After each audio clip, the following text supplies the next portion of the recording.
بسم اللہ الرحمن الرحیم. قال النبی صلی اللہ علیہ وسلم انما بعثت لأتمم مکارم الاخلاق او کما قال صلی اللہ علیہ وسلم. عزیز بھائیوں، آج کے اس پرفتن دور میں اچھا پڑوسی بن کے رہنا یہ بڑا مشکل ہو چکا ہے، اور یہ بڑے قسمت والوں کو اچھا پڑوسی نصیب ہوتا ہے.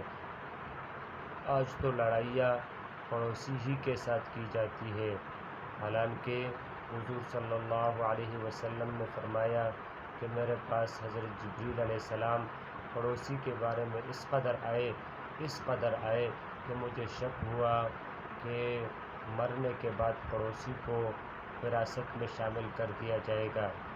معمولی باتوں کے اوپر رشتے اور ناطے ختم کی جاتی ہے، بچوں کی چھوٹی چھوٹی باتوں کے اوپر لڑائیاں اور جھگڑے شروع ہو جاتے ہیں، معاملات کو سلجھانے کی بجائے الجھائی جاتی ہے، حالانکہ معمولی باتوں کو اگر سلجھانا چاہے تو وہ بڑی سلجھ جاتی ہے.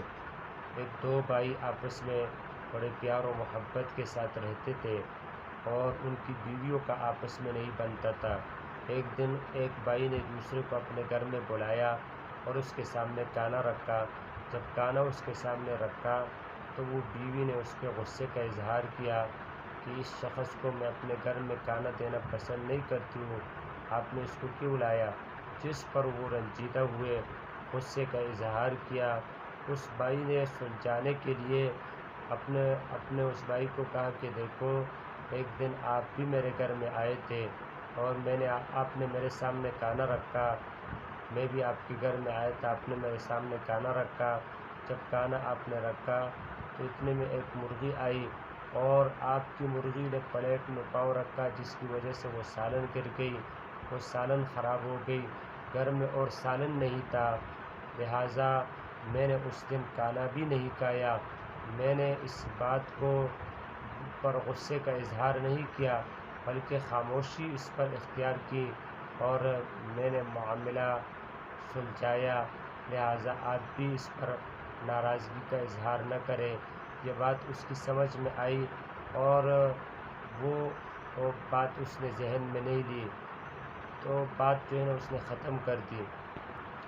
تو معاملات کو اگر سلجھانے کی کوشش کی جائے یہ بڑی جلدی سلجھ جاتی ہے، لیکن اگر معاملات کو خراب کرنے کی نیت ہو تو وہ کبھی ٹھیک نہیں ہوتے.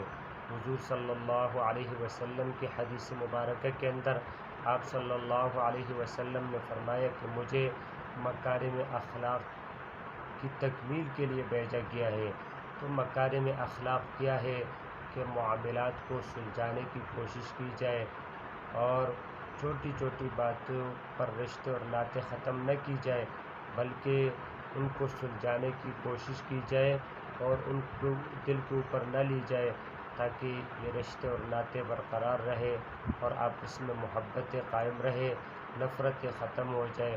اللہ رب العزت ہمیں ہمیشہ محبتیں بانٹنے کی توفیق عطا فرمائے اور نفرتوں سے ہم سب کو بچنے کی توفیق عطا فرمائے.